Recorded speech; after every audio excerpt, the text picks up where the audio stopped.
This is The Bad Listener with Danny Stroh. Well, so the my original plan to do this also came as a backdoor idea because I originally wanted to open up a record shop. Because the one thing I learned uh, from going across country and going to like 100 different record shops was they all suck. Not that they all suck, but like I just kept walking in and be like, I could do this 1,000 times better. I Well, could do this 100 times better. every record store I've ever been to is the same setup. And it doesn't seem It's not very even. organized. It doesn't seem like something, like when you're in there, I don't know, for me, and maybe it's just my personality, but the disorganization of a record store or a secondhand record store is just, it's annoying to be there. The second so realistically there's kind of like two different types of record stores. There's record stores that only sell new records, no used. Like they buy all new they're not new records that just came out, but never in the packet. Like they'll Yeah. have old record like Pink Floyd and stuff, but not used like new. Like, and then there's record stores that are just have all old used records. Like it depends, and that doesn't even dictate whether the record store is good or not. I mean, you can have a record store that's mainly older records, but if you have a lot of good old records in good condition, even if they're used, like it's a gold mine. Like for example, when I was in Hot Springs, Arkansas, there was a we went to this record store. It was in the it was like the basement level of this old hotel that was built in like the 50s. It was unbelievable. By the way, everything there, the architecture in there is all like Art Deco from like the 50s, 60s. Every building was built like that. It's beautiful. And it sucks because the city looks like it's falling apart. But this building was beautiful and it looked like it was being used for nothing or whatever it was. But this guy had this record store, which it was actually a huge space. Like you could walk around in it for hours probably. But at the time, I just kind of ran in and like left I left Kristen and Hunter and her parents outside. I was like, oh, let me just run in here real quick. And then like once I got in, I'm like, oh, this sucks. I'm like, I could be here for a very long time. And he had no new record. Everything was it? Everything was used. I I don't know if I think he might have had some new, but he had a lot of used. But that wasn't even the thing. He had used records I couldn't even find anywhere ever. His selection was unbelievable. Like, and everything was in good condition. And not only that, he didn't care about the price. He was like, "Yeah, everything's $20." I'm like, "All right." I'm like, I found a Velvet Underground.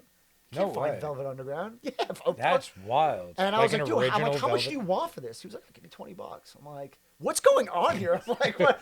I felt like I walked into some type of portal. I'm like, "There's nobody in here. The whole city is really like almost abandoned. Like, it's a very low population city, for especially a city with a national park. But I mean, it's the smallest national park, but it was still a national park. But it was just crazy that this guy had this hoard, this collection. Well, how many people are like, you know what?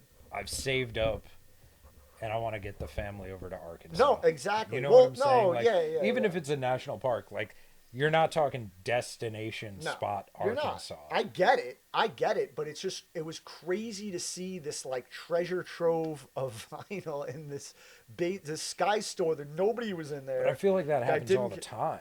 Like, if you travel the way you travel, which is mainly by car, right? Like Right. when you travel across the country, you're gonna see stuff that nobody else is gonna see because it's like a American pickers, right? These guys go to places that most people don't go to, and they find Well, treasure. that's the idea. If everybody's there, it'd have been If gone everyone's already. there, it's And gone. Yeah. that is the case. When you go to those record stores in the middle of big cities, you can't find anything that you want. Like it's Yeah. all sold out. Yeah, and if you or do, it's it's $50. expensive. Yeah, it's like I was in a record store. I don't want to dump on people's record stores, so I won't tell you exactly where it is. But I was in a record store in a city while I was traveling, and it was the worst record store I've ever been in. It was first of all, it wasn't even. It was like an apartment. It was like you went upstairs to an apartment. Like it was laid out like an apartment. It was like clearly this was somebody's apartment at some time. And like now it's a record store. Okay, I get it. But it was like laid out like, oh, these are bedrooms. Like you understand this is an apartment. And there was like it was old. It was nothing, almost nothing new. Very few. If there was something new, there was no order to anything. everything was just That's what I'm talking it was just about. crates everywhere. And I'm not even joking.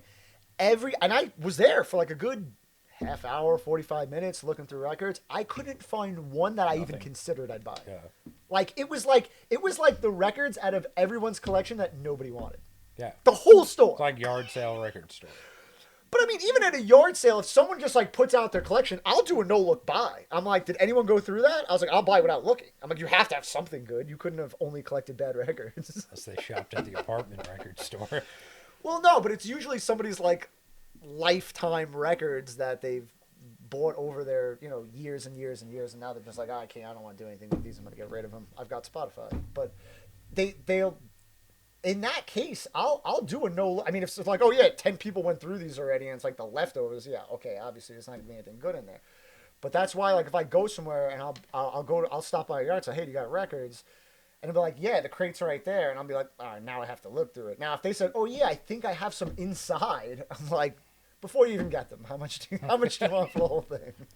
Yeah. I've done that. Clearly. It's not bad. But yeah, places like that were just so. I mean, it was almost depressing because I'm like, you've got thousands of records here that nobody wants. I'm like, this is crazy. I've never seen anything like it. And then I mean, they're all different. Like I said, I was in a record store in not Dallas, Fort Worth. This guy only sold new records. And he was like a younger guy. I mean, not super young, maybe like 40, but like he was like you could tell he was into music. He was into like, this was something he wanted to do. He wanted to open this place up, and it was good. He had a good selection, but I remember like there were like records that had just come out, and I'm like, oh, you got this record that just came out. He's like, oh, I never heard of it. And I'm like, all right. I'm like, all right, what about this one? Oh, I've never heard of that either. And I'm like, dude, you own a record store. Do you know how this looks right now? What are the records? Are they obscure, or is it like normal? Well, what's obscure? To most people, anything that's not on the top 100 charts. Yeah, that would be but considered obscure, and it's like but probably listen, most. If you're of the opening a record store to sell what's on the top 100 charts, you're in the wrong business. Yeah, but you would think that someone's opening a record store, they would be a connoisseur of good music, right? Correct. That may not always be the case. Okay. I could see someone just true wanting the clout of being a record store owner. I just think even if somebody, like when you think about it, like if somebody's into records in general, they've got to have some idea. They're not listening to the radio. There's nobody listening to the radio like collecting, you know what I mean? Collecting the most radio, you know what I mean? Mainstream top 40 records. Maybe. Like, don't those sell for a lot though? If they're just trying to make money, right? I mean, you go into name your big store and try and buy a new record of a popular artist. And I'm not even saying they shouldn't carry those, but I'm like, you have to be aware of everything that's coming out that's good, that people are saying is good. You have to. I mean, that's your business. But there were too many times where that situation had happened, and not bad record stores with good selections, like good record. I mean, but they just have no idea. I think it's hard for people to keep up, and it's hard for people to have. This was my problem for a long time. How do you know where are you getting the information from?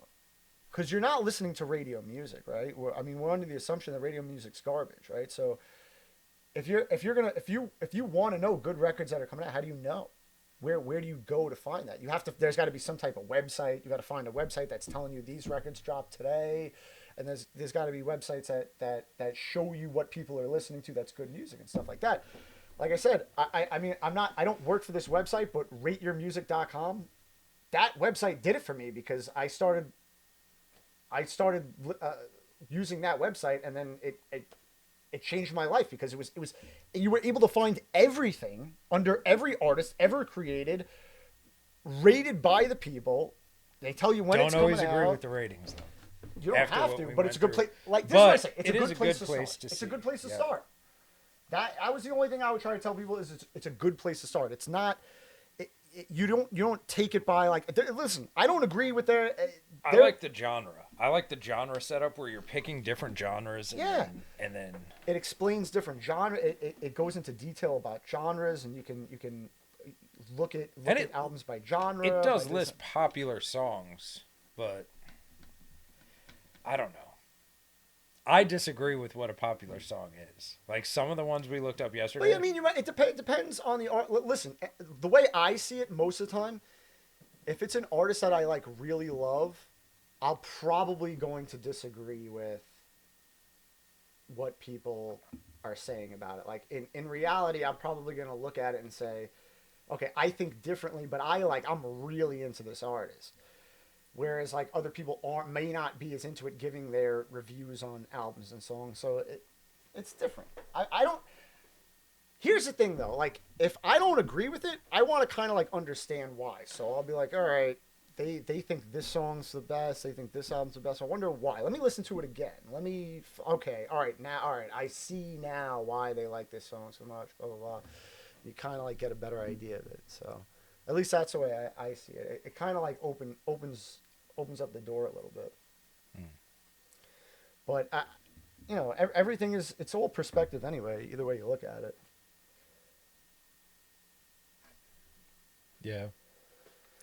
Yeah, everybody's got different taste. Everybody's got different taste based off of their past, what they go through, what they hear, what era they came up in. That makes sense. Well, just everybody looks at things differently. Everybody, you listen to an album and hear, okay, this song is great, this song is great, this song is great. I listen to it, we might agree on some of them, but that's true, because there is stuff I listen to that I think you'll never. But there's also stuff that you. It's weird too, man. Like, have you ever listened to an album and like off the bat you're like, oh, I love this song, and this song. Yes. Those are the best 3 songs. Yes. And then listen to the album another 10 times, and now you have a new 3 favorites. Yes. So see what I mean? Yeah, because we change and grow. That's what I'm saying. Like, right? So my favorite artist or my favorite album or even my favorite songs on a certain album are dictated by what I've went through in my life, where I'm at in my life, and just that. Like, there is no... I guess music could speak to people in the way that nobody's really exactly the same, but nobody's really different, right? So that's why most music everybody agrees with and buys. That and the fact that it's like pushed media-wise and by labels, but like for people that actually really like music that's not mainstream, we're gonna like it because we all went through similar experiences, and we're all kind of at different stages in our lives where we're going to be like, oh, I could relate to that. Right? That's the point of music, is finding where you could relate to it.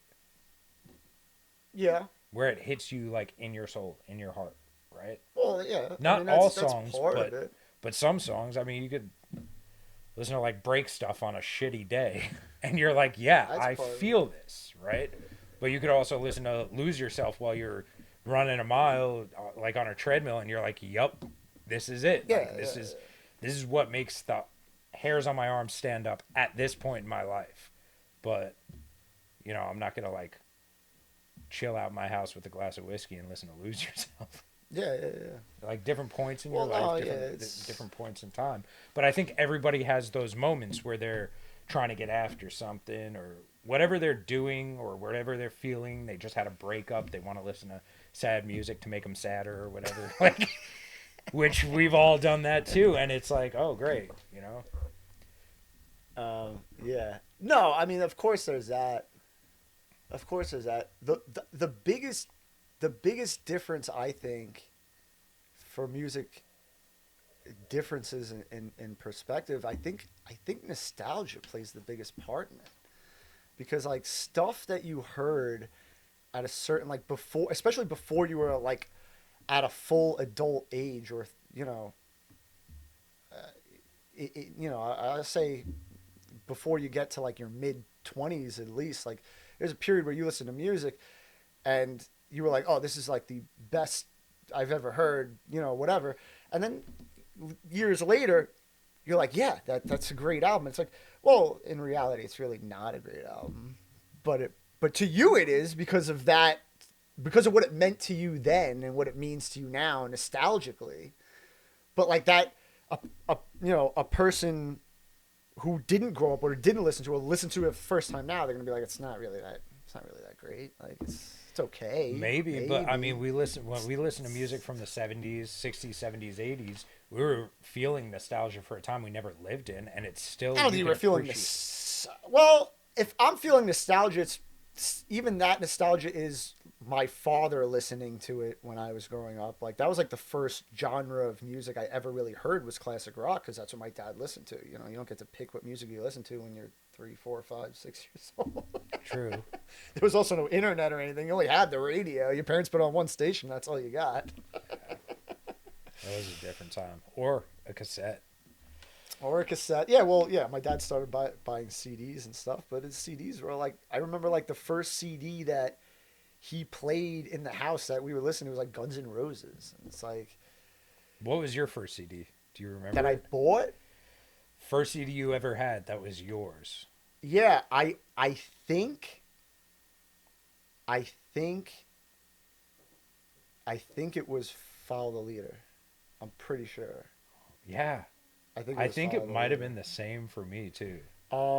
There were a few that I had my mom drive me to. The Staten Island Mall, like Tower Records or something. I like think that. It might have been Nobody Beats the Wiz was still there. It might have been that place. Was it at the corner of the Staten Island Mall? There was that one place. You remember how CDs No, used to had, come in a case that was like 2 feet tall, and you have to crack the plastic opened on it at the register, like those don't steal it boxes. No, but that was FYE. FYE, But right? before FYE was there even, I think, because I think that was like a little bit later. I remember FYE being there when we were a little bit older. But I'm talking about when I was like, because this was, Follow the Leader came out, I think, in 98. So 98 sounds about right. 9 years I mean, old. we were like 9, 10 years old. I think we I were. was 9 years old, and I think I had my mom drive me. I think she had, it might have been, if it wasn't the Wiz, because the Wiz might have still been there when I was 9, then it was a store in the mall or somewhere near the mall, because I don't think Best Buy was there yet. No, definitely not. There was maybe like Circuit City or something like that. I don't know if Circuit City sold CDs. Did they? I don't know. I didn't really go in there that much. You know, honestly, I know there was a Circuit City around here, and like we watched the rise and fall of it. Like the whole business came up and went bankrupt while we were alive. Yeah. It was wild. It was either that. It was that one, and then I also remember I had her get me the Marshall Mathers LP when it came out, but that was 2000, right? Slim Shady LP was 98. 99, I think. Marshall Mathers was like 2000, 2001. It was either 2000 or 2001. I don't know. I remember it might have been like 2001. It might have been 2001. Maybe at FYE I bought like 1 or 2 albums. I know Limp Bizkit was for sure one of them. It was Significant definitely Other Korn, was one of them. definitely right? Limp Bizkit. But actually it might have been. But Columbia House. I mean, do you remember hitting up Columbia House? Or what do you mean? I mean, like Columbia House Records would send a flyer in the mail, and then my mom would sign up, and I'd get like 6 CDs, and then she'd immediately cancel. I don't.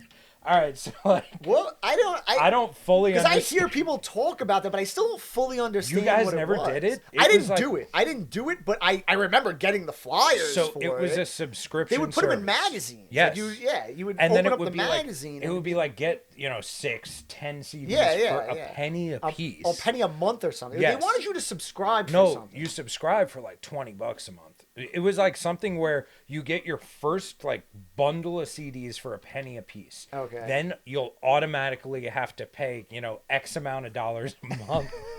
And my mom, like being the person she is like, oh yeah. So like I'd get that initial bundle. I feel like we've had it mailed to everyone she knows about. So I got that bundle of like, she's like, I guess 6 cents out of my bank account and cancel. Like, and she was on top of canceling. Oh, right. That was the thing. They like, wanted like an subscription. initial 6 cents, and then like you would get You'd get hit with like $20 a month, $30 a month, and they'd send you like 1 CD, 2 CDs. But I think I don't know. I've heard people talk about it, like how it for sure skewed record sales, right? Because if you sell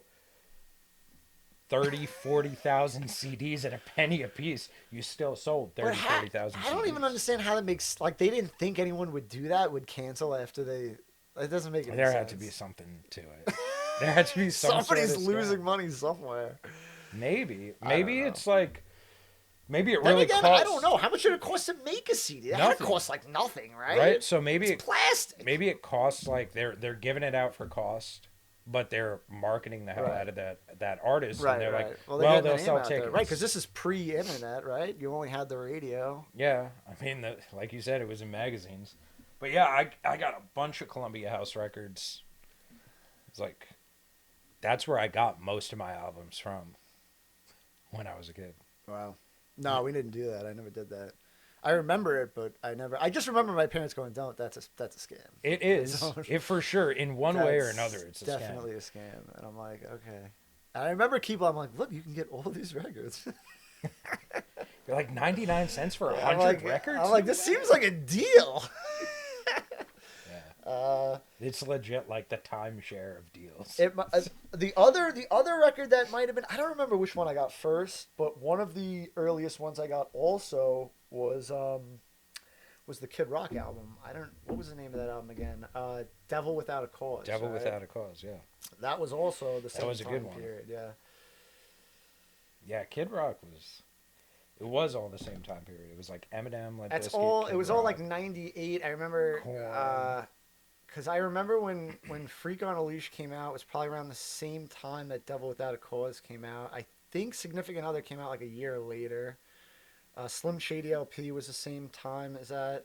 It was, I think that was '98 too, I believe, right? And then Dr. Dre's 2001 was '99. Yeah, Chronic 2001. And I just remember Blink 180. I don't remember what Blink 182 album. Enema I guess it was Without a Enema, Cause. Enema of the State. Right? Enema of the State. Enema of the State. Without a Cause. Yeah, It's Enema just- of the they're all State. just they were all without a cause. There was no cause for any of that. I think it was Enema of the State. That was where they had all the small things and What's my age again? Right. Yeah. Well, this was also. That was a good album. I mean, I still listen to that. are still probably two of their worst songs too, which I find hysterical. Well, What's My Age Again was good. All the small things. It's like I can't listen to that. Miss song You. now. Remember Miss You? Yeah, no, I mean they had a lot of good songs for that genre. Yeah, I mean, they're still kinda, making memes about it. They kind of changed Blink-182. What does Blink-182? I haven't really seen a Blink-182 meme, but It's not Blink-182. It's just like people do crazy dog hair where it looks all emo, and they're like, "Where are you?" It's great. yeah, they kind of changed the way pop punk was. I mean, there wasn't really a lot of a pop punk before No, that. because they were just coming out of like the Alice in Chains Nirvana type. It was either heavy rock, right? Well, it was the alternative rock. That was the '90s era. Was that whole alternative rock and alternative metal? Because then you had alternative rock. Because Nirvana was like Nirvana was grunge, but that was the beginning of the alternative rock. Well, I mean, there were bands before. I mean, I guess like the Pixies were like alternative rock, right? And that was a little bit before them. Sonic Youth was a little bit before them. So that's kinda like where it started. Radiohead around the same time. No, Radiohead was later. It was after Nirvana, probably after Kurt Cobain passed away. I think Radiohead's first album was '93, and that album was Pablo Honey was there. Yeah, but when did Nirvana come out with Bleach? Wasn't '89? that? Was it? Yeah, I'm pretty sure. He killed himself in '94. I think they only had those 3 albums. That was it. And I think one EP, what was the EP's name? Incesticide was the EP or something like that. But yeah, it was Bleach, Nevermind, and In Utero were the 3 albums. And I'm pretty sure he killed himself in it was either 94 or 95. But it was around that time, yeah. No, yeah, that was the whole beginning of the alternative rock phase, right? Before that, you only had it was like the glam rock era of the 80s, and then you had like the underground rock, which wasn't played on the radio. You had The Cure, you had the Smiths, you had the Pixies, Sonic Youth, like I said, those bands. that were all really great, but they really didn't get any radio play. Hardly anybody even knows they exist now, which is sad. But That's wild. The Pixies are great. The Cure actually just put out a new album. You ever listen to The Cure or no? Not in a long time. They're really amazing. If you ever, you got to listen to Disintegration is their best album. It's absolutely amazing. But they actually just came out with a new. I saw it come out. I'm like, The Cure just put out a new album, and it actually sounds really good. It's like back in the '80s. It's crazy. Like it's like nothing's changed. Very wild. Very wild. Very very good album. I recommend it to anyone looking for a good Cure album. Their new album is really good. Again, the format, you pick an album, any genre, any time period. I match it, same genre.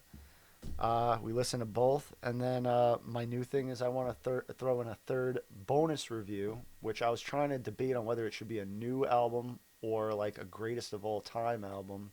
Why make a rule? But I guess it doesn't matter. What? Right? Why make a rule like that? Just do a third bonus one. Yeah, but you have to like. You could do a greatest of all time sometimes. Yeah. Like we're Well, I doing a think new that's what one, I'm right? gonna do. I'm not. I'll just we'll talk it up and see whatever the person wants to do. But all right. So your pick was "Atmospheres When Life Gives You Lemons." 2000s conscious hip hop underground. Really wasn't played on the radio. So it's like one of those albums that you either were really into hip hop then and knew about, or you found it later on like I did. And for that time period and that genre, just an absolutely amazing conscious hip hop album that everyone, if you're into that genre, everyone should hear. Like I said, I was into conscious hip hop for a little while, where I was like finding every hip hop artist I could that was doing that style, and I that they were one of them that I found that was really great. But you picked the album. Obviously, you have a connection with them. You really like Atmosphere, right? I really do like Atmosphere. Too. Every time I see them, every time they're out in Arizona, I try and see them. Wasn't able to make it to the last show. I think it was like during the work week, 2 hours away. But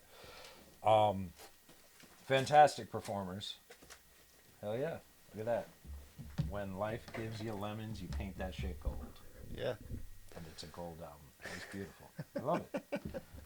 I think the last time I saw them, that's I had gotten you the I was actually gonna pull that one out too. what was it? God Loves Ugly. Yeah. Which they're amazing, right? Because I think some of their earlier stuff is some of the best stuff they put out. Some of the best music they put out. And in their concert, right? Actually, I don't even know where it is now. We were talking about it earlier. Their music is like poetic. Their beats aren't like crazy mainstream beats. They're pretty conservative beats, but they use anything from like horns to ukuleles. Like they use all types of different things, piano riffs. Right. It's like thought-provoking, emotional music, but it's also hip hop. Yeah. Which they're not comparable to like Tupac, but Tupac had the same kind of style where it was poetic, a lot more mainstream though. Yeah, the main thing I pull away from artists that do this style of hip hop is like they're always trying to send a message. Like the content of what they're saying is the focal point of the music for the most part, right? Like it's obviously making music, but they're really good at telling a story, painting a picture, and most of the time with that type of poetic style of doing hip hop, you evoke a lot of emotion. That's what we were talking about, how that they had Rate Your Music as yesterday as their top song. You disagreed. I said it's probably the most emotional song they have on that album, though, or one of the most emotional songs. The Waitress is also emotional. But that was also, I think, their top 5 on there as rated. And what's interesting is I feel like The Waitress and Yesterday, right? Yeah. Are both. They have like a M. Night Shyamalan type surprise ending. Yeah. Right? At the end of the song, you get what it's all about. And they're the same, right? Like they're both about a parent. Right. And that's like, maybe down the line I'll connect more to that song. At the moment I don't. Yeah. So Yeah. I don't see it that way. Right. But Right. yeah, rate your music like they have Stan for Eminem, super emotional Super song. emotional song, right? Uh I mean, it's got to be his most emotional song.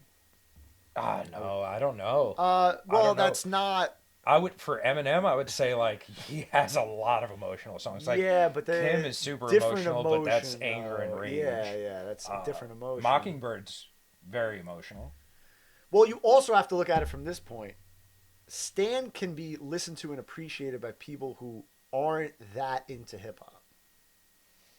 You know what I mean? Yeah, yeah, It's not like this. You have to be able to listen to gangster rap to listen to like that song, and because it got so much radio play and they had a music video for it, and it was probably played at the Grammys or something like that. it if was. remember Yeah, I right. think they had Elton John. Played Elton it, John yeah. doing it instead of Yeah. Dido. He was doing the chorus line for it. So it got widespread coverage to the point where somebody who doesn't even listen to Eminem could hear that song and be like, "Oh, that's a really good song. I don't like his other stuff, but that song's really good." You know what Yeah. I mean? So you kind of have that play on it. I feel like. Yeah, for atmosphere, I would say what's very cool is at the concerts, right? He always does this group of songs, and he calls them the tattoo songs, right?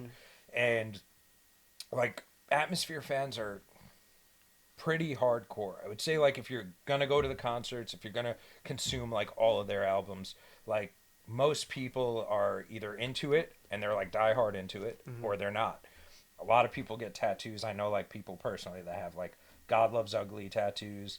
I think you never see tears when you're standing in the storm. Like just these little catch quotes that they have, Yeah, yeah. and it's like beautiful. Like it's very cool. And people throw it up on his IG. Like he appreciates that. He appreciates his fans a lot. And he's like, this is what I call the tattoo songs. And he goes over all of those, which are usually like his bigger songs, like "Fuck You, Lucy," "God Loves Ugly." I started listening to Atmosphere when it was, I think, Slug and Murs, which was Felt, and they had a few good songs too. So that's what really got me into them. But I've been listening to them for over a decade, for sure. Yeah, and I connect with it. I connect with a lot of songs on this album. Uh, it's just It's a really good album. I mean, they you know? when you and then that's a big thing with albums. If you can create an album where every song you can tell the work they put in. Like I hate that when somebody puts out an album, even if it's by an artist I love, and it's like it just seems like they only put work into like 2 or 3 tracks, and the rest of them they kind of like mailed it in. There are Like, songs, it's depressing. right? So like people say like there's like a rating system at least on like Apple Music where it'll throw like stars next to a song, which is supposed to be like the hit songs, Right. There are songs on When Life Gives You Lemons that aren't like hit songs, but I think are some of the like Guarantees. Love that song. I don't know if you Yeah. remember Guarantees, but like I was like that song is like half of my life. I could Right. say is that song, Puppets, love that song. Yeah, yeah. Puppets is one of their main songs on that, right? Right. But there's Some of the first tracks. yeah, Puppets is like the second track. Second track. right? Yeah. The Waitress is great. Yesterday is great. Yeah. I think every song on that, and you don't have to listen to it in any type of certain order, but any song on that, like you could listen to it any day of the week and you'll be like, yeah, I'm feeling it. Yeah, 100%. I try to think of something to compare them to that's more mainstream that if people can relate to it. But I mean, it's just so hard because that style is just not mainstream at all. I mean, If I had to say one maybe- person, who would you say? I was gonna say Lupe Fiasco, maybe. Lupe Fiasco in his earlier days. Yeah, in his earlier but I would days. say Lupe Fiasco is in the same category as like Kid Cudi and early Kanye West. Pharrell Williams for sure, and they did a lot of shit together, but Yeah, but his style isn't. it's skateboarder maybe. backpack rap. I don't know. Kid Cudi was always more pop. I felt like Lupe was very conscious. Maybe. I don't know. Kid Cudi. Yeah, I don't know. He had some good stuff that was conscious. Yeah, I think so. Man on the Moon, right? maybe. Was- I don't know. I don't know. I don't know if I've really listened to Man on the Moon from front to back, but I felt like he had a lot of like radio played songs that were, that were very, top 40 popish type R&B songs, I guess. I think when I was like Maybe 20, more. I worked at Urban Outfitters, so I've listened to Man on the Moon front to back. That was Was that probably there? Was that there? 250 times a day. Oh, dude, I have a funny story about. Oh, you can keep going, but I have a funny story about it. Dude, yeah, I mean, like, they would play it in a loop, that album, over and over again. And the first time I was like, yo, this is a But banger. who controls that? Love it. Somebody there is doing it. Yeah, it was like the manager's Manager. spot. They had it on repeat. It was like That's just that. when somebody does that. That's wild. Like even if there's like a new album that comes out that I want to hear, it's tough for me to just listen to it from front to back, like, Over and over back again? to back. Like I want to put something in between for a little bit. Like you know what I mean? Well, that's what I did, like, up until coming here, right? Because I knew we were going to sit down. I listened to the Kendrick album. Right. I listened to... Well, you had 3 albums to rotate. And I That's did. fine. I But I'm saying rotated even those over without and those over. 3 albums to rotate, if a new album comes out that I love, for me to just play the whole thing and then it ends, I'm like, start it again. Like, Yeah. I gotta go to something else for a little bit, play a different art for a little bit, and then I'll go back to it, like the next day I or think they whatever. torture people doing that. I think... Dude, when I used to, I don't know how old I was. I guess I had to be like 14, 15, maybe. I was working at a bakery, Alfonso's on Page Avenue. I was literally just a dishwasher and cleaning guy. All I did was clean. I washed the dishes. When the dishes were done being washed, I just cleaned the whole place. That was my whole job. They were giving me like $5 an hour or something crazy. But the baker, like the head chef guy who made like all the cakes, was like this big dude. He was like a mean looking dude, like this big, like he played. So they had a boombox back there or whatever, like a little stereo CD, boombox player, and he would play. I don't know their albums well enough. It was a Godsmack album, and every single day he played the album over and over and over again. I'm not even joking. I couldn't believe it. I'm like, this is impressive that this guy could just listen to the same album every day. I was there for months. See, at it's least. wild that it Every happened day. on a boombox. Every day. Because the time I'm The talking about... whole 8 hours like, I'm there. It's like, it's on a phone, right? So it's like on However many Pandora hours I was on a there. phone. I'd say... So, like, I work in manufacturing now, and when I was coming up, like, I was working in a manufacturing warehouse facility, right? And I actually, like, have a joke about this, but I had... My boss at the time had this stereo system in the whole shop, right? Like, so it was a stereo system set up in, like, I don't know, 15, 20,000 square foot shop. And he would click, on his mouse, put whatever playlist or whatever album on, and let it play. But he'd mute it on his computer and go about his day, and we'd hear it over and over and over. And he didn't know, or he over again. knew? He had no idea Oh. until I told a joke about it where I was like, dude, at this point, like, it's not that I don't want to hear Nickelback anymore. I just pray for them to be a better band. Like, I want them to be better. That's what I want. I'm like, nothing against Nickelback, but like 75 times a day, we all can't be rock stars. I was like, that and like it's going down for real. Once it played But isn't it 12 funny? times in a row. Isn't it funny though? Because like I feel like I liked that Godsmack album Not anymore. until you I don't. heard. But that's my point. I'm like, Yeah. dude, there's no album that I feel like I can love enough to do that, because I feel like doing that would make me hate it. Yeah, I mean, for sure. I think if you listen to the same song enough times, it doesn't even sound like English anymore. That's like, dude, they do this shit in Guantanamo, okay? Like, North Korea blasts this shit at South Korea over and over again. If it was like the same, so what was the what was the joke? The Salt and Pepper Diner. The song, yes. But you What gotta was- mix it. What was it? Neil Diamond? No. It was Tom Jones. It was Tom Jones. was It's Tom not Jones. unusual. No. But the song What's was new, What's New Pussycat? Pussycat. And he's like, you gotta break it up. It's not unusual. No, he goes. The Scientist. joke went is you put in you play What's New Pussycat 15 times, and he goes as he's putting the money in and hitting the numbers, and he gets like the seventh time, and he goes, I think I'm gonna throw it. It's not unusual in there, and he's like, at the time I didn't really understand.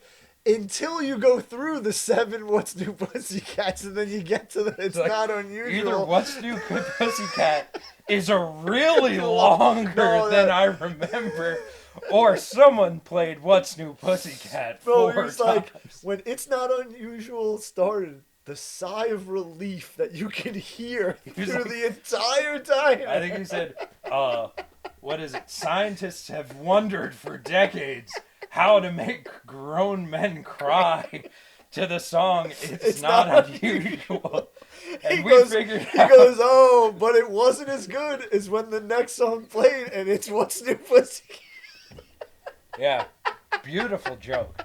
I love Oh that my joke. God, unbelievably So- written joke. He was a writer for SNL for a while, for like 3 or 4 years or something. Yeah, genius joke. I love it, Genius joke. One of the funniest bits I've ever heard. for sure. Yeah, but I mean, We went way off topic, so it happens. we were trying to So we were talking about we were trying to compare compare atmosphere. Yeah. Okay, so I would say modern times, and you could correct me if I'm wrong or disagree. I would say maybe Mac Miller, No. because there are like Circles, right? Well, there are certain albums. Circles is a weird album. I don't know. My favorite Mac Miller album is Watching Movies with the Sound Off, but That's the newest one that came out, right? no. That No, was like his first one. was it? Yeah. That is one of my favorites too. That was one of his first ones, yeah. Huh? No, the last one was Circles. Was it? That came out after he died. I would say Mac Miller. I mean, there's probably somebody that I'm just not thinking of right now, but yeah, I guess with those you can kind of put it together. Oh, what I was going to ask you though is, have you ever listened to Aesop Rock? I have, Because that's on your suggestion. oh, okay. Because that was the same time. Aesop Rock still makes unbelievable music. His last album was still unbelievable, but some of his best work was during that same time period where he was obviously underground, very conscious hip hop, very similar to Atmosphere. He's for that style, he's definitely one of my favorites. And the fact that he's still going and still making ridiculous music that nobody's heard of, is never gonna get the credit. But yeah, he's my best comparison for another underground artist of that time. But to get to my pick, I picked a newer. So I picked a newer out. This is the problem. I wanted to pick A$AP Rock, but again, I try to do something a little different. I don't want to pick an album that sounds so similar that it's like there's 2 albums that are like almost the same. So I try to do it a little bit different, but within the boundaries of that genre. And with this album that I picked, it's Black Thought and Danger Mouse collaborated for an album called Cheat Codes, which came out in 2022, I believe. It's 21 or 22. Mm-hmm. And this is one of the albums when I heard it, I was blown away because I had kind of heard some Black Thought stuff before. I love Danger Mouse. Danger Mouse is an amazing producer. I don't know if you're familiar with Danger Mouse.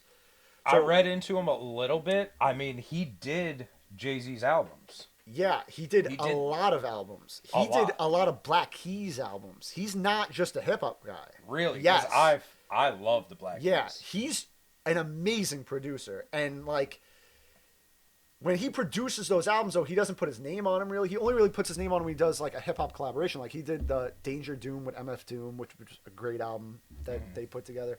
He never really puts his name on them But he does a lot of other, not just rock. He's done like pop albums. Really an amazing producer. His work is really out there. The style that he did on this album, I feel like I haven't really heard it that. I mean, this was like next level beats that I did not expect. And as far as what I had heard of Black Thought, I didn't expect an album like this. Like First track on this album, the sample he pulls is like, it's been pulled before, it's been used before, but the way he used it, beautiful. I love that sample. I mean, this is just one of those albums where I can listen to the whole thing front to back. There's not a track I don't like. I think it was beautifully put together.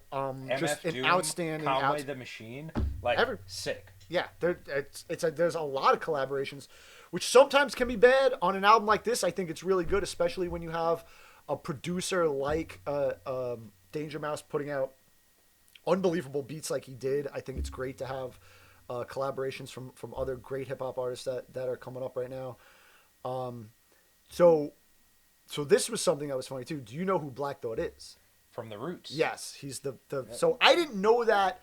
I didn't know that, so I did my homework a little bit. Right? I dug into, it's not like, oh yeah, Black Thought's from the Roots. Well, I was and never I into knew the that Roots. before this. I was never really into the Roots. So Neither was I. I knew Questlove from being in the Roots, but I didn't know anybody else's name in the Roots. Mm-hmm. I mean, there was multiple people going in and out of the band. But when I first heard the album, I didn't know who Black Thought was. It wasn't until I started really listening to it and looking into it, I was like, oh, this is the vocalist, this is the rapper from the Roots, which I thought was really cool. And it was cool how different this album sounds from anything that he did with the Roots. Completely different style of hip hop. It is different, but also, like, when I think of the Roots, I think of a jazz type feel to it, and there were so many horns and like heavy percussions on this album. So I feel like there was somewhat like inspiration from the Roots, 100%. built into the beats. But still, I mean, with the collabs on it, it was sick. It was definitely a sick album. To me, it felt like it wasn't. It was almost like it wasn't like any type of gangster rap, but it still felt like hard. Yeah. It felt like conscious but hard because of the way that they put it together with these beats and the way they did it. It was like conscious hip hop, like he would do with the Roots was conscious hip hop. It was jazzy conscious hip hop, but they just did it in a way that made it just felt so like hard. Like I don't know. I couldn't wrap my head around it when I first, and now this was one of the albums where every record store I remember I went on a road, every record store I went to, I've never heard of this. I'm like, dude, it's one of the best ones out right now. It's like, I mean, it's not even their fault because a lot of people probably never heard it, so they probably wouldn't even sell that many. But it's a good album, for sure. I don't know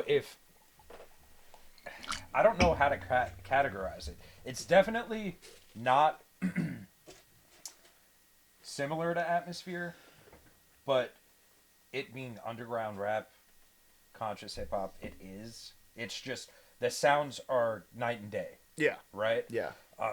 I felt so. I feel like this is an upbeat, right? Atmosphere is an upbeat kind of album.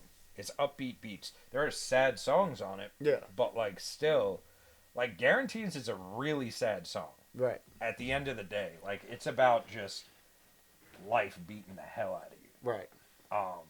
But like still being grateful. Right.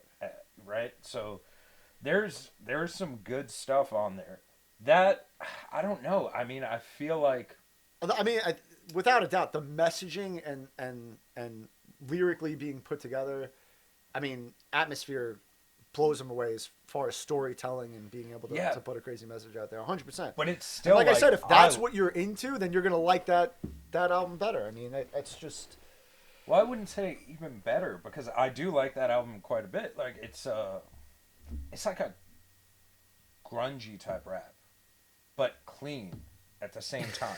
Like I don't know, like that's what I was saying. What would you say about Wu-Tang? Right, Wu-Tang is like.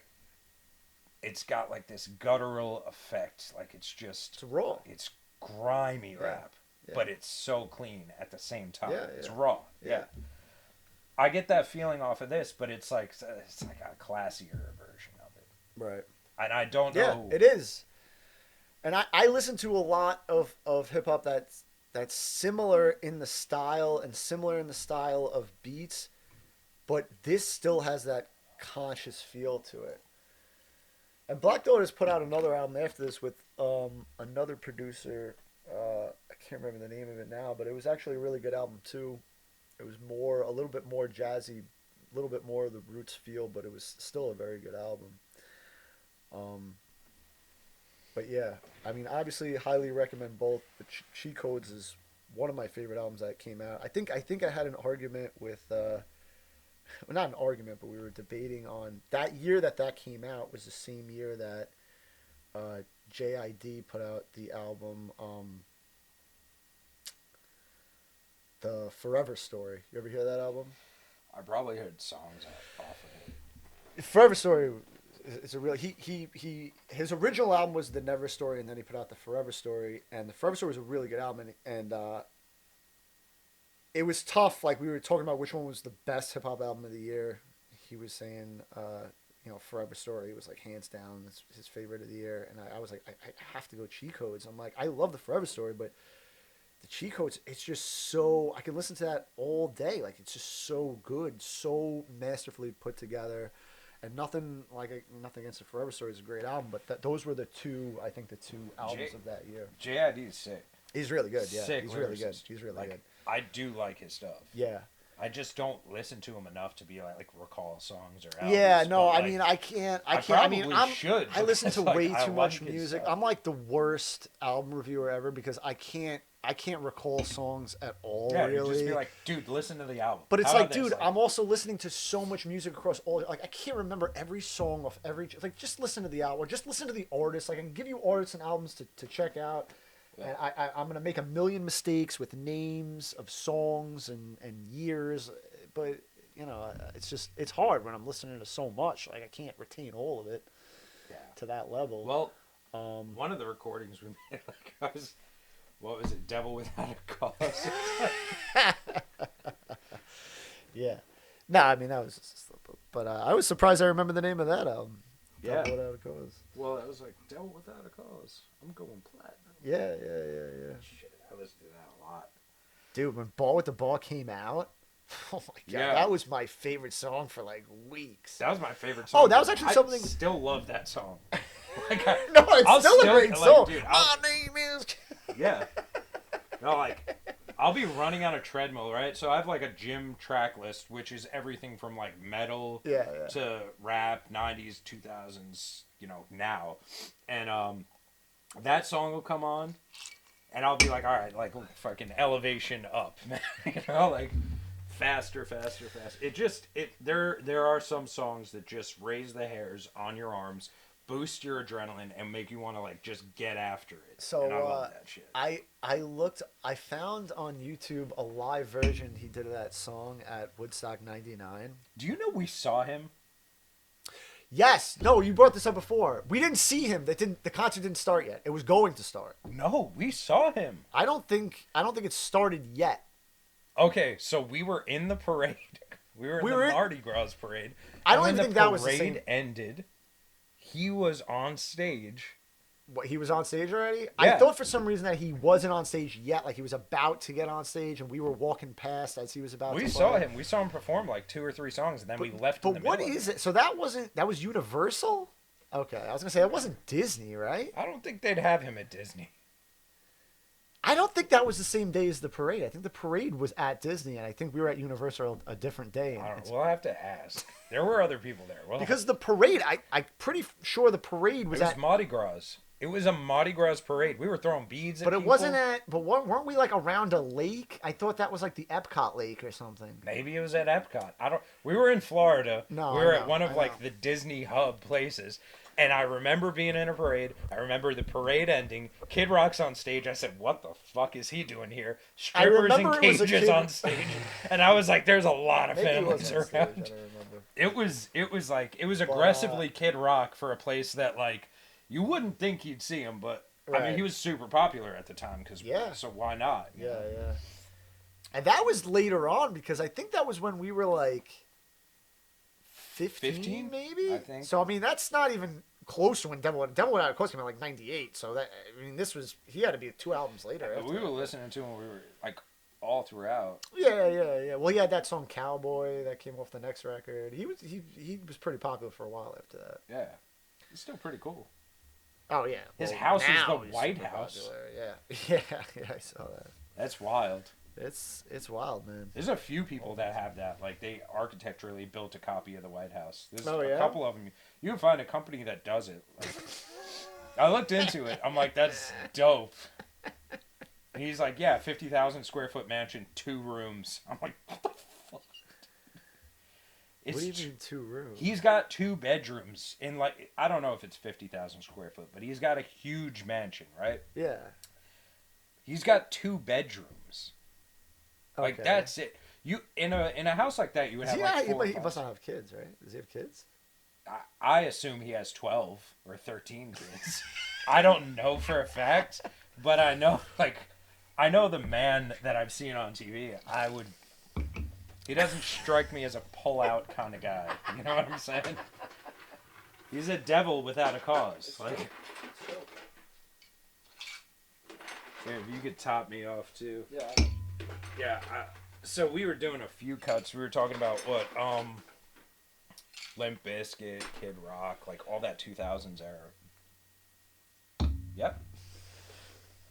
All that 2000s era type music. And one of the things you were saying was, well, after the 2000s, you just kind of dropped off from hip hop. You didn't think a lot of it was good. Right.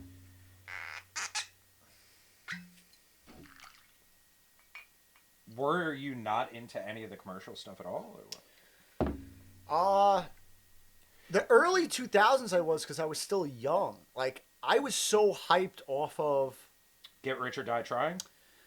well, but I mean, there was a lot, I'm saying off 90s hip hop, like, I felt like it was so great going into 2000s. Like, I rode this wave of, oh my God, hip hop is amazing. And then, like, as my high school years got on, I got probably to the point where I was like 15, 16. I'm like, this hip hop is like, this is garbage. Like, you know what I mean? Like, I couldn't actually listen to it anymore. So, I mean, I feel like that's where. So when did... I don't know. I mean, there is a lot of stuff like Lupe Fiasco was out. Pharrell was out. I liked their stuff. Their beats, their lyricism was tight. Outkast was pretty big. Well, Outkast, yeah, but you're talking about. So you're saying, like, when we were in high school, like 3 6 Mafia was out? I feel like 3 6 Mafia was even before that, though. I feel like we were in junior high for that. We were in junior high for, like, Ludacris, Jadakiss, Yeah. DMX. That's kind of when hip hop started getting bad, though. Yeah, but that's when hip hop started taking that turn. But I'm saying, at how old are you at that age? You're 12, 13. Like, you can't comprehend good music at that age. But we did. We liked NWA. We liked Biggie. We liked Tupac. Right? We appreciated the lyricism in that LL Cool J. I appreciated a lot of the 90s, but a lot of the 90s hip hop was good. I'm saying hip hop was getting bad, but you couldn't tell that it was getting bad. You just thought it was changing style. That doesn't mean it's getting bad. I feel like it got. If I go back and listen to. So there's an evolution, right? There was an evolution from a hip hop, a hippie to the hip. Yeah, there's an evolution, sure. All the way up to, LL Cool J, all the way up to NWA, right? Biggie. Yeah. Tupac. Yeah. Then you have, like, Busta Rhymes. Was killing it. Totally different style. Busta Rhymes was a totally different style than anyone that was out there at the time. I mean, his style is... I don't know. I would somewhat compare it, like, not... Like, ODB from the Wu-Tang Clan had no father to my style, right? But, like, still is similar to just the behavioral patterns, I guess, in the way he raps. I just think that I don't even know who to compare Busta Rhymes to. That was like the best. But I feel like it was. I don't comparison. think Busta Rhymes is as good as I thought he was at that time. Well, I think Now, that's one of the other things that we were talking about, right? Like people grow, they change, their tastes change, and their tastes change based off of what they go through in life, what they do in life. okay, but I'm saying, how old were we? 13. Find a 13-year-old right now. Ask him for great. I mean, he might give you some that are good, but it's gonna If be you ask way, a he's gonna be 13-year-old way now, off. he's gonna say like, he's gonna say Young Thug, which I agree with. No, I like Young Thug. he might. Travis Scott, For the like most Travis part, Scott. though, Like maybe. I mean, Travis Scott's okay, but I mean, like, most you're people not- are like Kendrick. He right might now, say some like, crazy, like some crazy hip hop artist that's terrible, and he's gonna be like, "Oh, this is one of the best guys out there." well, like Trippie Redd or some shit. Yeah. Which I don't even know. Like, I Well, can't be what's- shitting on Trippie Redd because I don't know anything he does. Well, I just assume. What's the other guy? The 6ix9ine guy or whatever? Tekashi 6. Tekashi 6ix9ine. Look, man. What I'm trying to say is, I don't know. What I'm I don't trying know what to say is about that you guy. don't really know. Like, you're not gonna miss on everything, but you don't really know great Jeez, music. You've only been on Earth for 13 years, only listening to music for maybe 5 or 6 years, really. Really listening. You know what I'm trying to say? Like, you're not gonna get a good read at what good music is, and I think that. Also, the thing is that mainstream style of hip hop, because there was no mainstream hip hop in the 90s really until the late 90s. And then you had this mainstream. Of course there was. In the 90s, Run DMC. Late 80s was like Big Daddy No, but Kane. there wasn't. But that was still. Run DMC was huge. The record labels didn't play that big of a part in what hip hop was doing in the early 90s to compare it to in the late 90s where they were like, okay, we can make money off this now. We need something that we can play on the radio. Record labels always made money off of the backs of artists. No, that's not what I'm saying. But always made money off the back of artists, but didn't have a hand in what was being recorded. Like when NWA recorded Straight Outta Compton, there was no record label going, oh, no, this isn't going to work. There were, though. There were, no, I'm not saying there. 36 Chambers? What I'm saying there was nobody is coming record in. labels wouldn't even touch them until they found one that would. And they said, No, you know what? they wouldn't touch them until they figured out that was what was going to sell. No, because Once the there was people a formula- the people that backed them Dude. was like some bullshit record company that like, does jingles and commercials. From what I understand, like they didn't. Compare Jay-Z's first album to his second, third, fourth, pre-Blueprint albums.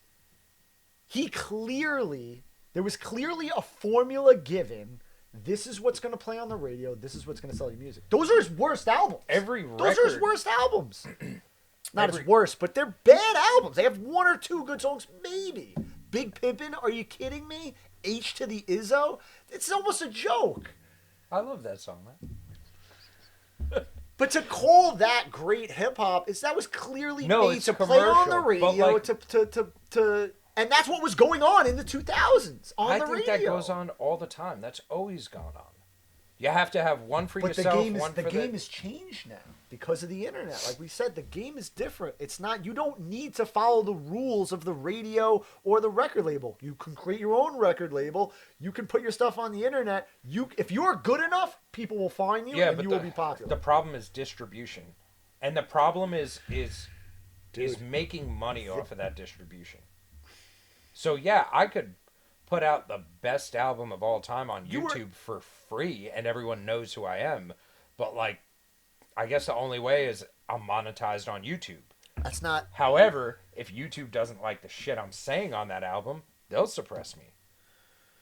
But that's not even what I'm talking about. I mean, well, partly, but what I'm saying is it's about getting it out to the people.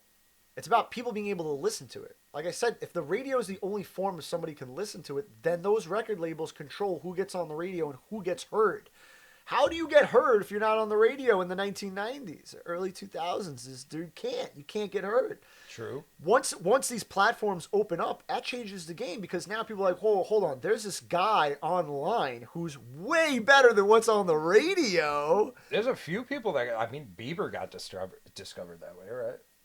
No, a But what I'm lot. saying is like he also got molded My into point the is, artist he some is. Like, most of the best hip hop artists of our time right now are not on the radio.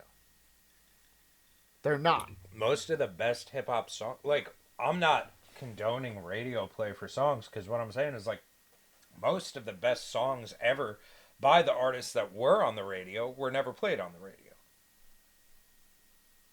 What do you mean? I mean, they For won't example, play good songs on the radio. They'll play popular, edited, comfortable songs. uh, I mean, yes and no. Every once in a while, they'll have a good popular song. But, like, if you have an album with 2 radio bangers, but 4 other songs that are actually sick songs that mean something, like, they're not going to. It just doesn't play. True. There are people making decisions that just don't That's know. true. No, it's. I don't think it has to do with that. I think it has to do with it has to do with like attention span. What is something that grabs somebody's attention? They'll listen to it. This will make money. Like it has to do with that. It's like like clickbait on the internet. It's the same concept. Yeah, what's gonna? Nobody has an attention span anymore. That's my point. You know what I mean? If you don't have an attention span, you can't listen to good music. You need an attention span for it. I don't know. You think somebody without an attention span can sit through an Atmosphere album? You're out of your mind. Maybe. Just because someone doesn't have a huge attention span doesn't mean they're an idiot. I'm not saying they're an idiot. You know I'm what just saying they're going to be like, this is boring. I can't listen to this. I don't know, man. Maybe.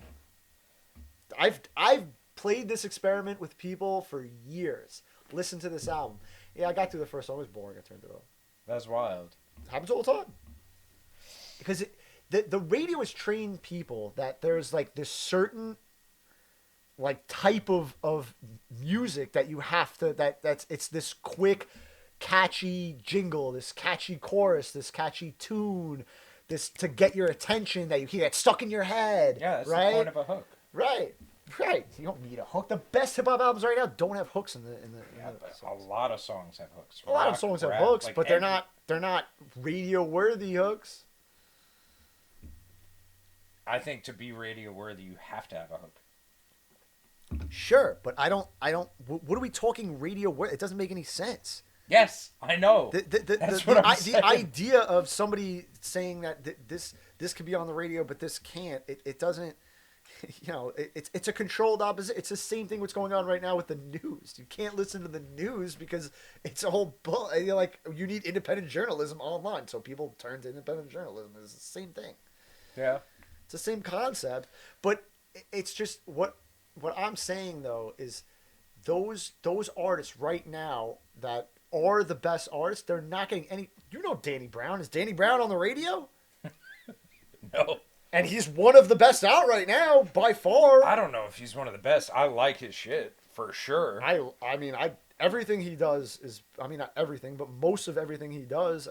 Atrocity Exhibition, I'd say, is one of the best albums I've heard. I don't know if I've ever heard that. I know, like, the first time I heard Danny Brown was on track One Train, which was, like, A$AP Oh, that's Rocky. the A$AP Rocky. Yeah. I think Yellow Wolf was on that. There was a lot of guys. Danny Brown. There was a lot of people. That's the other thing. Like, what do you think of the A$AP mob? Like, A$AP Rocky, A$AP Ferg? He's good.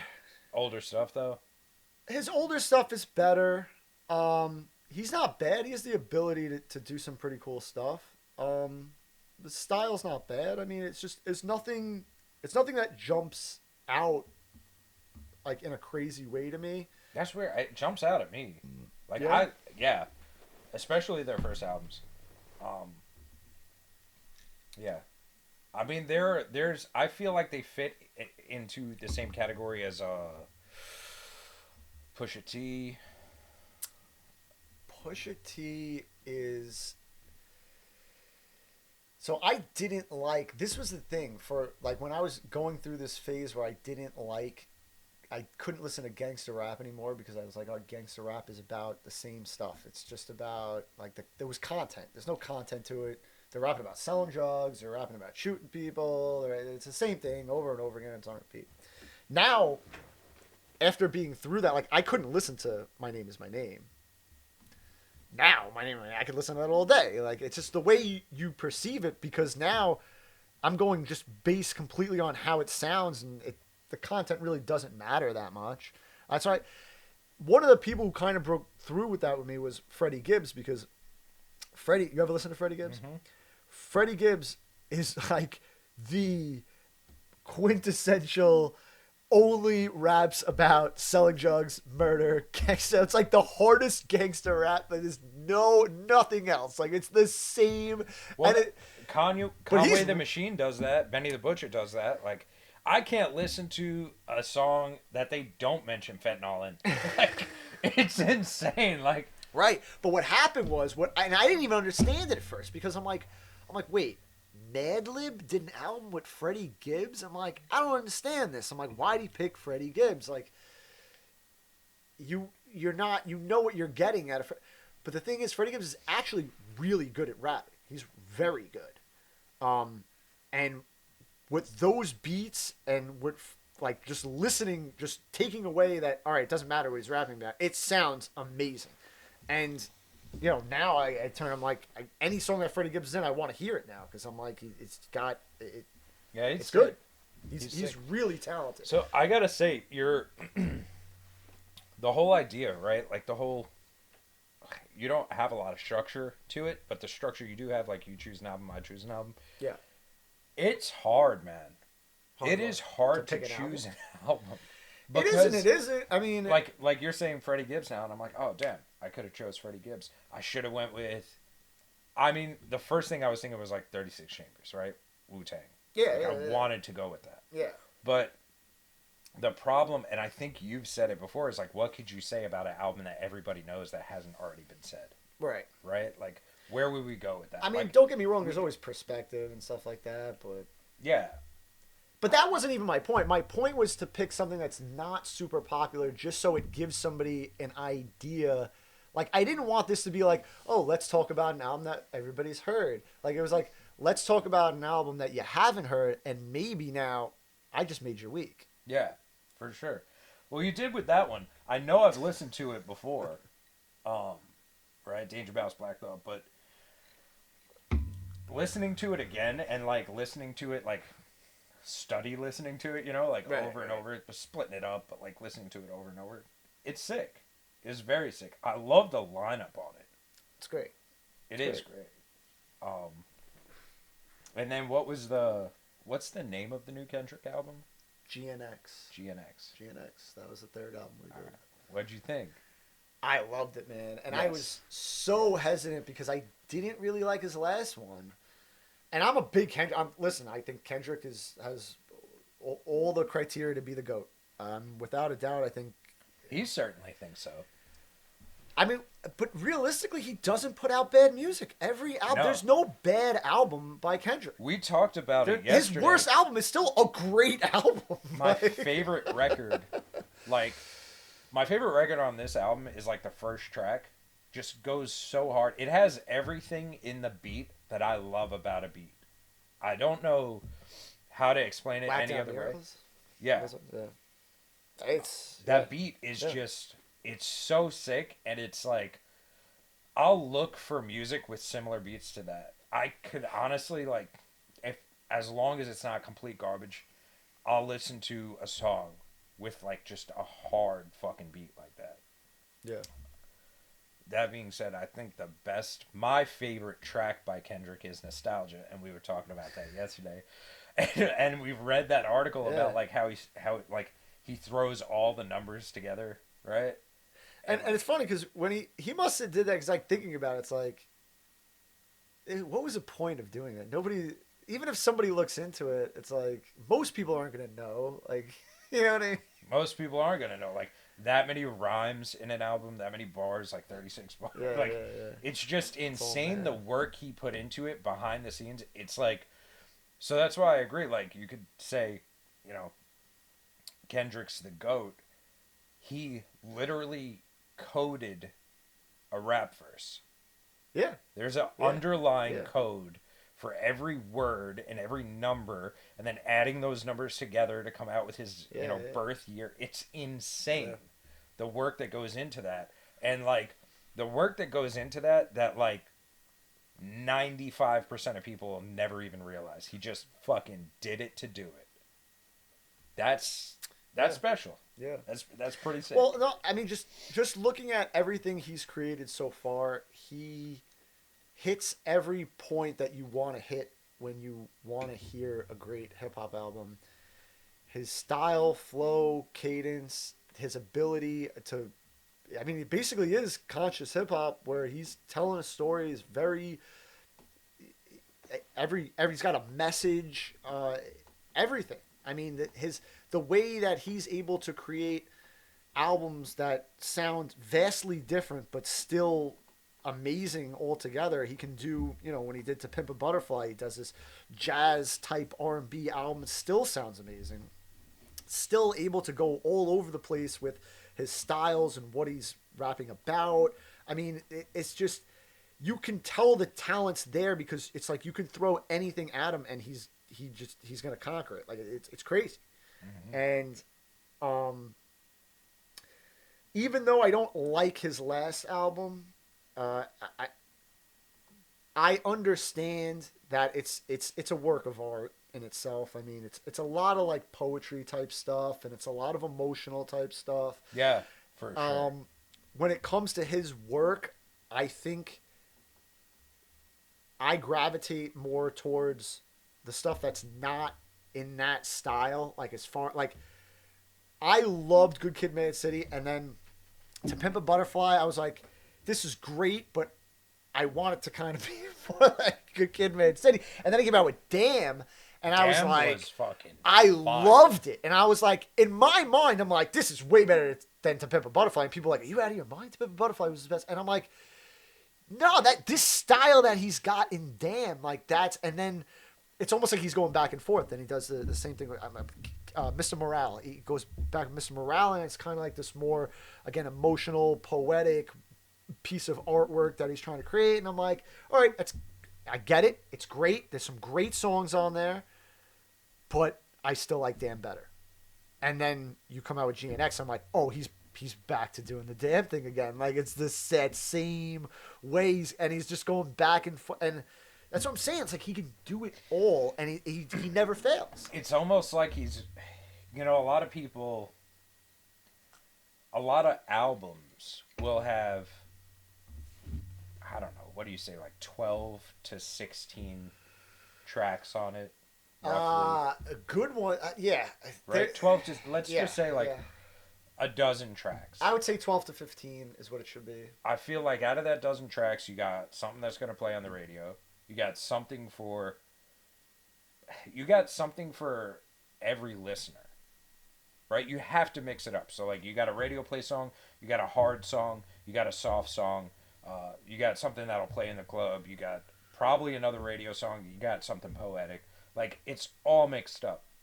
It seems like what Kendrick's doing is just putting out albums that way. He's putting out an album that's fully tailored to a certain type of listener, and then another album that's fully tailored to another type of listener.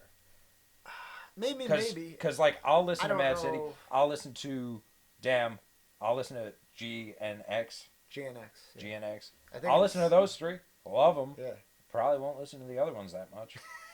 Like, to be honest, because that's what I connect with more as far as, like, what I like. Yeah. There are songs on the other ones that are sick. Yeah. But like, well, the Black of the Berry is probably one of his best songs, one of my favorite songs he's ever written, and that's on To Pimp a Butterfly. But I just couldn't like the style that he did on that for the main style of that album. I just couldn't really. And you know what? But that's what I'm saying. I think he's putting out an album to connect with a person. I mean, so it's not like they have to sift through 4 songs that they don't like to hear 3 that they do. It's like they got a whole album that they do like. But I like to think that that's not how artists are thinking when they're creating an album. I like to believe, especially somebody as talented as him, that he has an idea of a piece of art that he wants to put out, and he puts it out regardless of what the public is going to think. or react to it in any way. That's an idealistic view of it, honestly.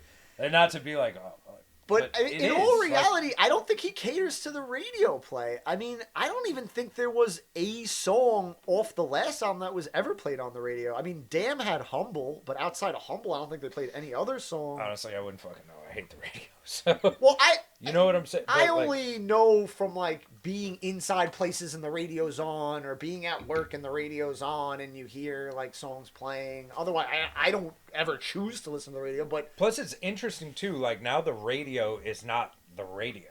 Now, the radio at most places is going to be like Spotify, Apple Music. yeah, You know, there Yeah. are commercial breaks and there are playlists like, you know, top 100 rap song, like rap life, whatever. Like, there's different playlists that people put together right. with a vast array of different. Is Kendrick doing the Super Bowl this year? Is that? Am I remembering that correctly? I think he's doing the halftime show. Is he? I'm pretty sure. I don't know. I think so. I gotta look that up. Maybe I'm wrong. If I'm wrong, I'm stupid. I shouldn't have said that. But Well, who did it last year? man, I don't remember now. Was it like the year before was sick, right? It was like Dr. Dre, 50 Cent, That was Eminem. Was that 2 years ago? 2022. 2021 was the weekend, right? Because I remember they didn't have like the crowd on the field or something because they didn't want. It was like the COVID era. Then 2022, I think was the doctor. It was everyone from LA because they did the Super Bowl in LA. Then they did Rihanna. I think Rihanna was doing it one year. I don't know. I don't remember now. Dude, the weekend. Oh yeah, maybe it was Rihanna. Was it Rihanna? Have you ever seen the? Yeah, I think so. Maybe that's what was last year. No, maybe I don't know. I don't know. I don't pay much attention to that. It's like, you know. No, it was Usher last year. Mm. Do you know how I know that? Because I messed up. I sold that Usher album for $100, not realizing it. It sold like the day after they announced that Usher was doing the halftime show. I'm like, oh, I probably could have got like stuff like that bumps the prices of people like. That's wild. Yeah. That's wild. Yeah, what was I gonna go with that? Sorry, I cut you off. Wanted to get it out there. Nah, it's cool. Halftime show. Or to going back to Oh, The Weeknd. Oh, That's yeah, what I was. okay, yeah. Have you ever seen him live? no. What do you think? Would you see him live? Here's the thing with The Weeknd. I love The Weeknd for the good stuff he's done. But Well- there's a lot of stuff that I'm not crazy about. What was his second album called? So, well, let's be clear here. Before he had an actual album, he had 3 EPs, and then after those 3 EPs were all released, they released them together as called the trilogy. The trilogy. Yeah, that's it. After that, I believe So it's the trilogy that I'm thinking of, which every song on that's it. the I trilogy love. is his best work ever, Yes. without a doubt. Every single song is amazing. Best work ever. Every album after that, so there were select songs on every album after that I thought were good. Totally agree. Yeah. Until he came out with After Hours, and then I thought After Hours was dope. I thought every song on After Hours was amazing. Mm-hmm. And then he came out, what was the one after that? Something like FM AM or something like that was the album after that, which was pretty good. I don't know, it wasn't as good as After Hours. I definitely highly suggest seeing him. Live? Mm-hmm. It was like one of the best shows I've ever seen. Okay. Pyrotechnics, just the stage work, the background. Okay. Sick. I believe you. Very sick. I believe you. It's like, I would go. I mean, I don't normally like, oh, let me go to an R&B show. Well, not only that, but it's also somebody that those tickets are probably going to be expensive. Like if I go see the wasn't Weeknd, as expensive as I thought it would be. But that's also because like Doja Cat dropped out. It was like supposed to be The Weeknd and Doja Cat, and she had like a sore throat or some shit. So it was just The Weeknd. I don't know. I saw people. Amazing show. I saw people buying tickets to see Blink-182 at Madison Square Garden for $350 or something for nosebleed seats, and I'm like, I can't imagine. After sale or like straight up off Ticketmaster? Oh, I don't know. I don't know. Like Either way. I know a kid who. Well, here's the thing. It sucks because you want to go to a concert with people, but if you go to any show by yourself, it's cheap as hell. Like I saw Rogan, like second row, like when he was out in Arizona before COVID. It was like 2019 or something, Okay.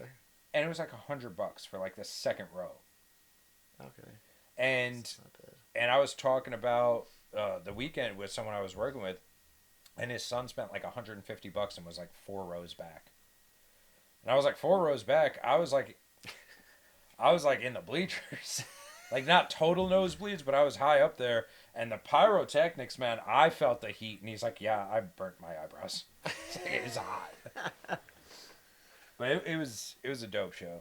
Atmosphere is a sick show too. It's usually smaller venues. Yeah. Actually. But they're fucking. After hours. Yeah. I had to buy that, but here it is. I couldn't get the trilogy at the time, so I just have House of Balloons because I think House of Balloons is my favorite one out of all of them. Yeah. I think we listened to that last time I was out here. We might have. Just realized how gay that sounded. Remember when we lit those candles and put the Weeknd on? No. I remember when we lit them and put Wu-Tang on, though. We did play the 36 Chambers. But we did play The Weeknd, House of Balloons, which is also a sick album. Like, yeah, no, because I remember playing it for Zach, and I think whoa. he was Now I'm feeling he a was certain way like, about dude, this. why are you putting on an R&B album right now? Because like, it's no, this I'm dope like, dude, album. you have to listen to this. I'm like, it's really good. Yeah. Like, if you listen to it as music and you're not trying to fuck, like, it's, Right. it's a dope album. Yeah. Yeah, you get into a lot of fights on those car rides, too. About, like, nothing. Just that much time. I can't in a imagine confined at that space. age being like now. I think it'd be easier than at that age being in a car with my father for like 3 days or however many days it was straight. I feel like that would definitely not been good. Yeah, I mean, I wore my headphones a lot, listened to a lot of music. Chronic 2001 over and over again. A lot. So it was 99. I was right. Yeah. Forgot about Dre. Dude, that album was fire. It really was. It was a great album. I go back and listen to it now, and I'm like, yeah, it's... I don't know. Some of it's kind of like it feels like a little corny or Like a little The Watcher? cheesy. Yeah. I don't like that one that much. I mean, the skits... I think, like... I feel like they need to get away from the skits. Well, I think they did. Nobody really does skits anymore. That was like a fad from like the late '90s into the 2000s. I feel like Eminem still does skits. Hey, Eminem still doesn't make good music though. Get the fuck out of Come on, here. man. Don't be one of those guys. I'm He one does of those not- guys. Listen, I would love to hear a great Eminem album. After the What? Eminem show, I don't think he's I disagree. ever really made it. You didn't like Kamikaze. No. I think No. he's got some good songs on Yeah, every maybe he's album. got one good song on each album. But I mean, come on. That's one more good song than I've ever put out. Also, I'm not a musician. Okay. So, like, but no, I think there's value in a lot of the stuff he does, for sure. I would never. I don't know. I'm like a ride or die for Eminem. Dude, listen. I was his biggest fan when I was a kid, but So you didn't like his new album at all? no, the death of Slim Shady or whatever. There's some corny couldn't- shit on there for it's- sure, but I don't know. I think he feels like he's got some type of formula, and he just doesn't. Like it's not how it works. Like you need. It just doesn't. There's nothing authentic about what he does anymore, in my opinion. It all feels super over manufactured, and just not. There's nothing sincere about it. I don't know. I hope that he can make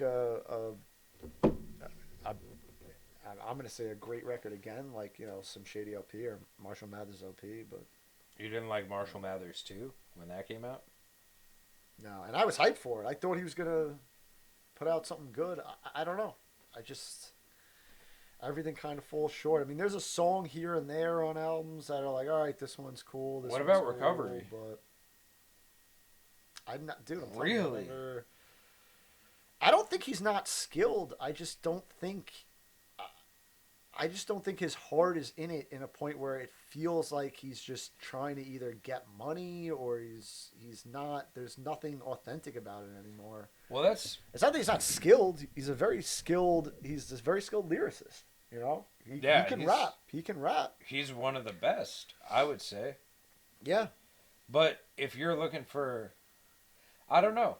This is where I'll disagree with you for sure. That like, music does have to do with.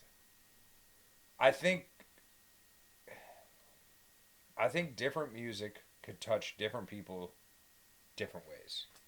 I think depending on like what you go through, how you grow up, you may love someone originally. Like I have two theories. I have one theory that like no matter what, when someone's hungry, they're gonna come out with their best shit. That's why you'll see like everybody's best album is usually one of their first three. And then they start getting a taste of money, and they want to chase that, and they get lost, and then they come back. We talked about this, I think, the other night, right? Like, Yeah, but where there's a plateau where it's like best shit ever, even better shit, starting to go downhill. Then they come back with some amazing shit. Then it starts to go downhill again. And the downhill is, I think, following a formula or following what sells or chasing the bag. Yeah, but that's the whole point. Once it becomes about money, it's a business. It's not art anymore. This is the thing. This is the way I look at it. That's tough to say because until you're in their shoes, like it is art. It is a skill. Whatever type of music it is, someone has that skill, right? Like whether it's classical piano, guitar. Listen, being able to rhyme and rap is a skill. If you if you can do it really good, that's a skill.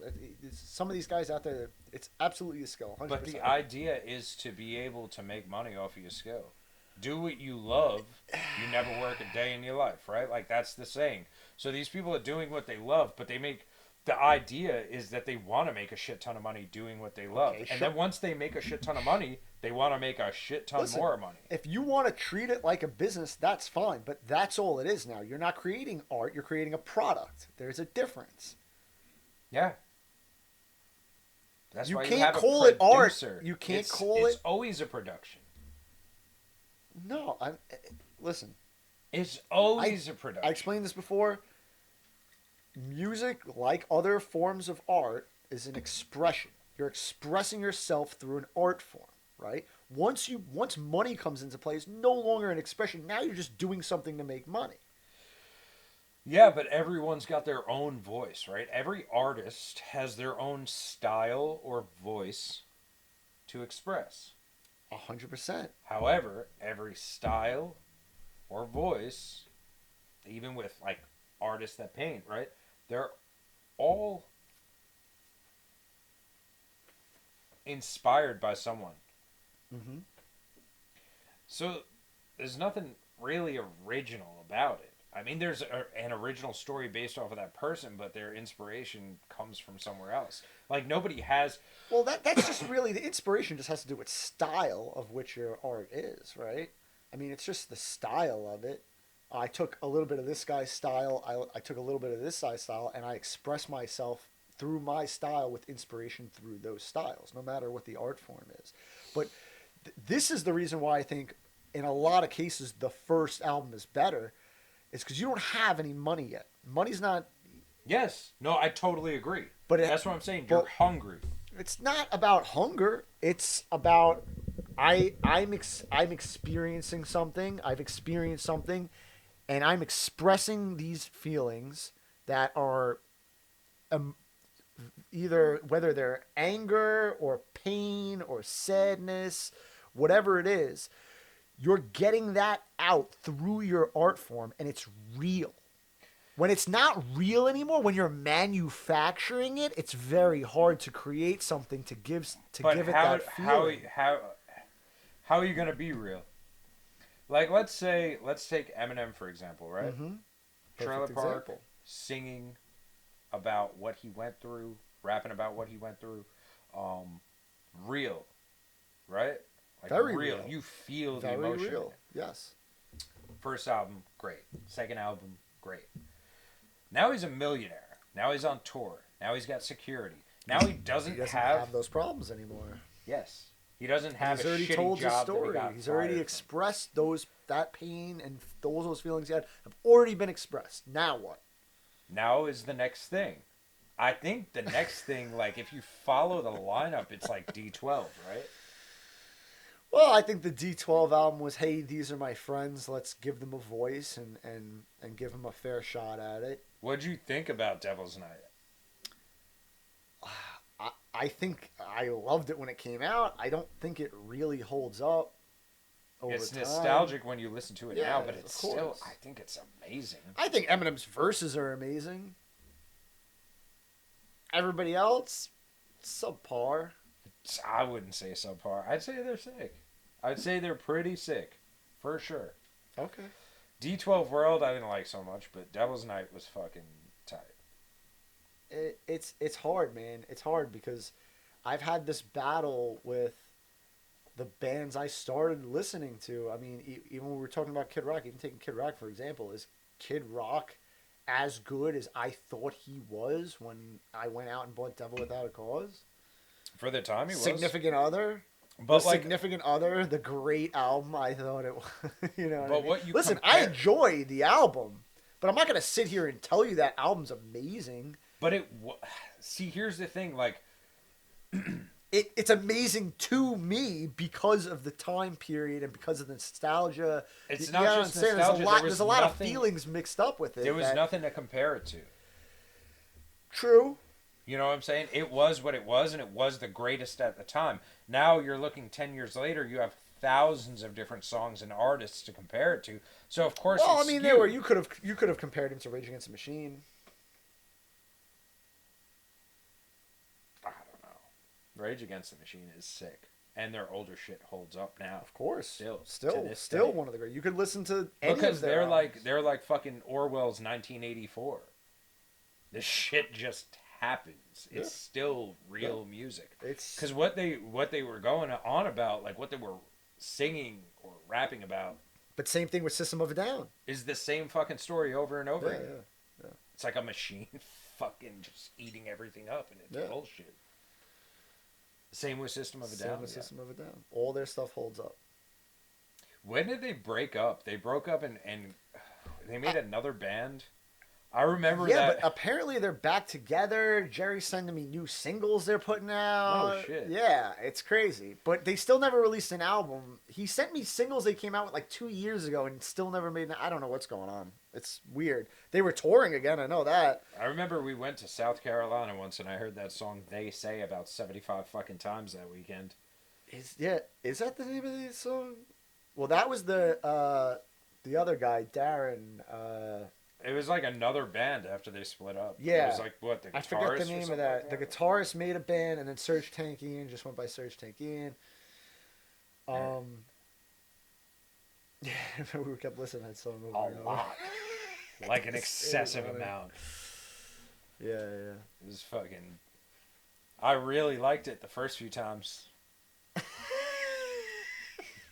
It was good, but you know, too much of a good thing, not so good. Well, oh yeah, you were asking me for that album. So, the story was when I heard this one album, 2014. I'll get it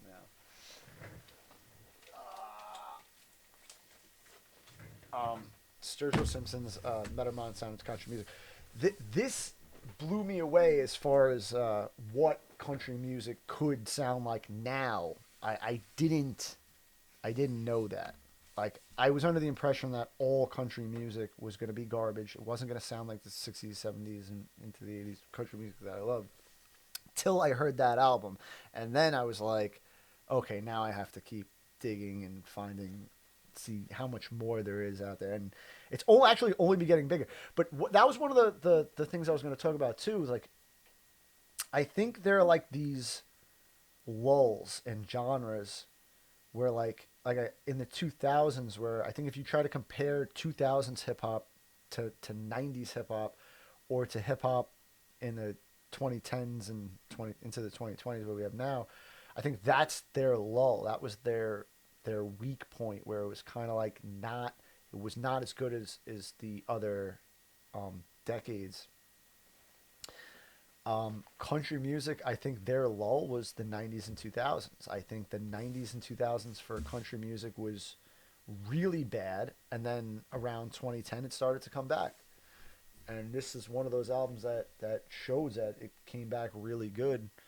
Um, I think that if you sat with an open mind and played that album from front to back, you'd really appreciate it. I think most people would, most people who can listen to any other genre, including like any type of classic rock or old country or anything like that, I think you'd really appreciate it. It really blew me away. I didn't think that when I heard that, I didn't think that country music could be good again, and that was like one of those things that changed my mind about it. And then now you get like a lot of artists coming out now. Tyler Childers and Zach Bryan, Chris Stapleton obviously broke through with his albums. Jason Isbell, one of the most amazing songwriters I've ever heard.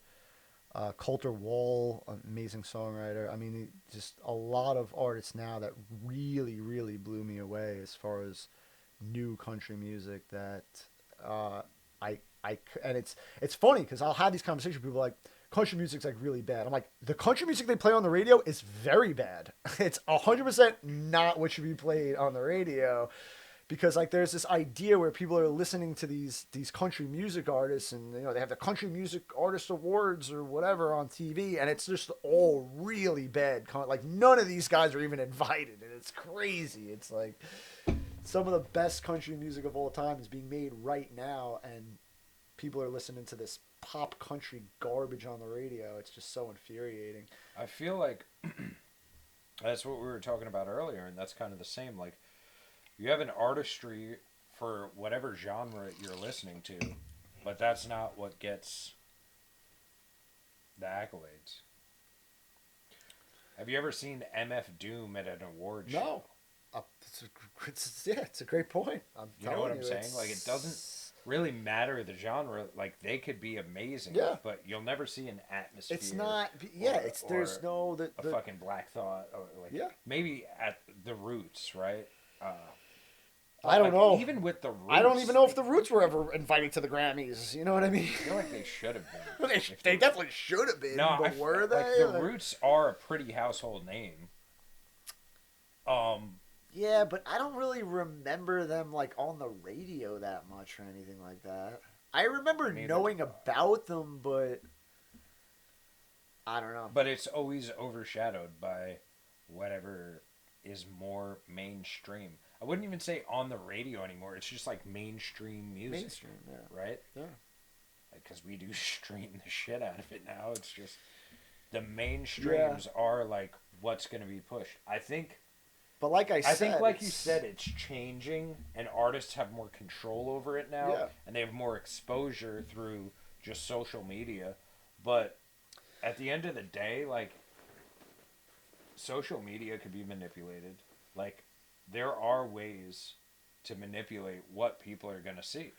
I mean, you know that with just watching the news. Like, you can manipulate what gets out in front of the public. Like, how many people know, like, Texas-sized plastic trash floating in the ocean? Like, 100%. It's the same concept. It's 100%. So, at the end of the day, this guy may be amazing, but why he's not out there, I don't know. Yeah, I mean, he gets some recognition. He did an episode or two on Rogan, I think. They get like these semi type of recognition things where it's like they'll get a little bit of airplay off people, but yeah, I mean, like, if we're not talking about the radio, then what's the reach? Like, who's reaching? Like, like what is giving you that? What declares mainstream if it's not the radio? Nobody's watching MTV anymore for music. Like, you know what I mean? I don't know. I don't know what what's the platform that determines that you're getting your mainstream now. I don't know. I believe it's like Apple Music and Spotify. To be honest, I think everybody Yeah, but then has a phone in their pocket, and everybody has those two yeah, apps. but you kind of control. Nothing's really being pushed on you by. What happens is every time you open those apps, it gives you these little bubbles, right? If you were to first download Spotify, it gives you little bubbles like of artists. Yeah. And you pick the artist out Right. of those bubbles. You can't type. I don't think you could say Sturgill Simpson. Right, But right. like you could pick, I don't know, Jelly Roll or fucking Yeah. Eminem or Yeah. you know, Beyonce, Jay-Z. Like you could pick mainstream artists and they're like, "Oh, if you like that, like you pick what you like and we'll tell you what we have or we'll suggest to you what we have that's like that." And you may come across it. I mean, you might just type in like obscure playlist of blah blah blah and it'll show up. Or like the suggestions that we were talking about, right? Like I don't know. You play some Beastie Boys and eventually it'll work its way around to like Rage Against the Machine. Yeah. And if you I never guess heard that's a- either of them, like I don't know. That really determines what. I don't know. I think everything you do on a phone or a computer determines what you're gonna see. It's been a good one. You're gonna have fun editing this. It's gonna be great. That'll work out. Hell yeah.